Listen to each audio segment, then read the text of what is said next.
I don't really have anything to say, so let's just jump right into the manga haul. So first up, I've already showed this off in a previous haul, but something cool happened. This is the 20th anniversary of Bleach Volume 1, and I did get it signed by Young Bosch, the voice actor of Ichigo. Here's the picture of me with him. This was really fucking cool. I went to Anime Houston with a good friend of mine. We had a good time. We waited in the line. Luckily, we were there pretty early in that line.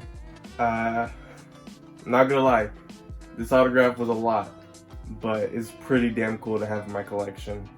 Up next, we have volumes 1, 2, 3, 4, 5, 6, 7,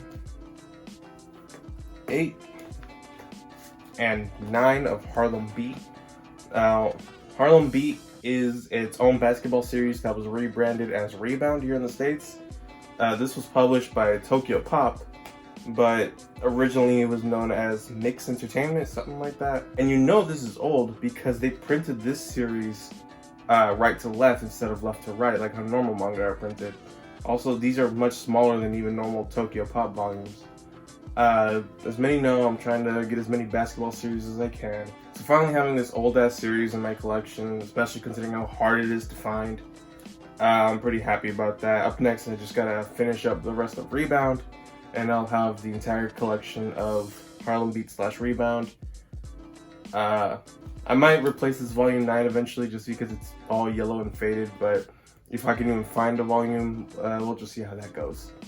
Up next is Yokohama Kaidashi Kikou. You can really hear my butchering of the Japanese language.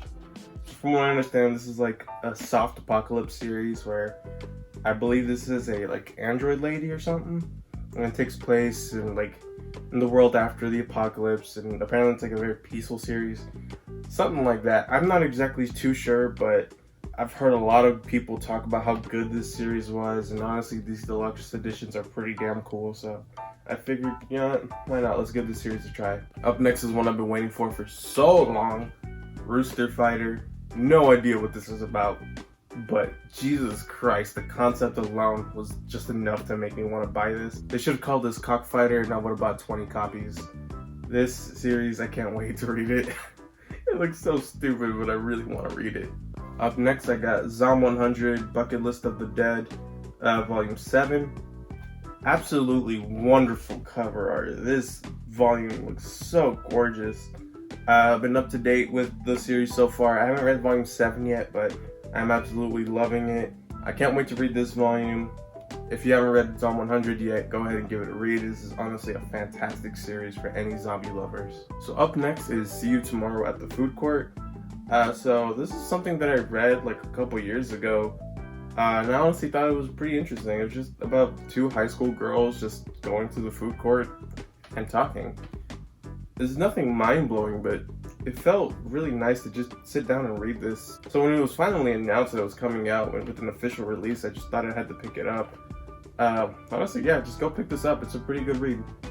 I'm gonna go ahead and apologize if you hear the construction work outside. I'm not gonna wait any longer for it to go away, so let's just move on. Up next, Sakamoto Days Volume 3. I'm gonna recommend this every time I bring it up. I love Sakamoto Days, fantastic series. If you haven't given it a read yet, you should. And Volume 3 is when we slowly start getting the better and better covers. If you haven't read Sakamoto Days, read Sakamoto Days. Read Sakamoto Days. This is peak.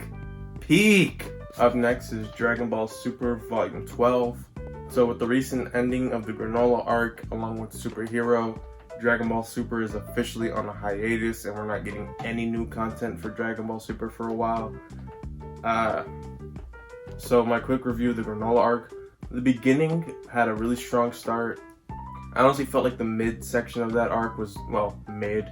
But then it really picked up at the end, and honestly, I really can't wait for it to come back to see what Toyotaro has in store for Super and for Superhero.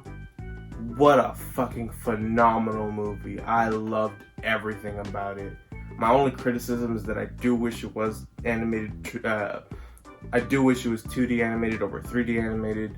I'm not the biggest fan of 3D in films, but it did hold up really well.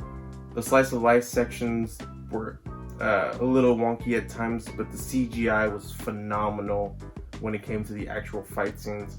I can't wait for Super to come back. I genuinely had so much fun with both the manga and the movie coming out.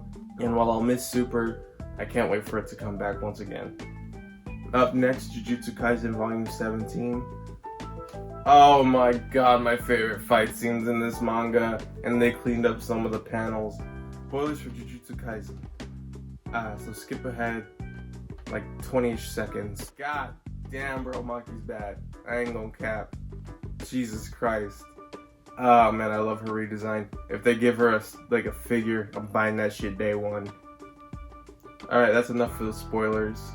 I just had to geek out a bit. Also, currently with what's happening in the manga, I think we're finally leading up to Maki finally getting a volume cover. She's my second favorite character in Jujutsu Kaisen behind the boy Nanami. So, fuck this dude. And last, but certainly not least, Nagatoro Volume 11. So, the interesting thing about this volume is that the author Nanashi actually put up a Twitter poll for what color this volume should be, and it was between pink or orange, and I was team pink.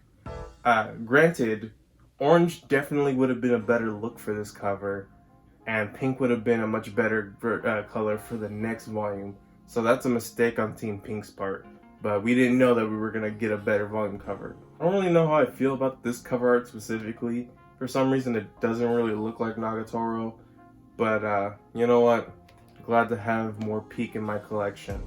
So that about does it for this video. As always, here are more manga that I'm looking forward to picking up in the future. Quick, I want to mention, I didn't pick up Chainsaw Man at all when it was releasing because I knew that they were going to do a box set eventually. Why the fuck is the box set just 4 volumes and it's basically a retail price? Viz, your Kodansha is showing. What kind of bullshit is that? That about does it for today. I don't really have an outro. Bye.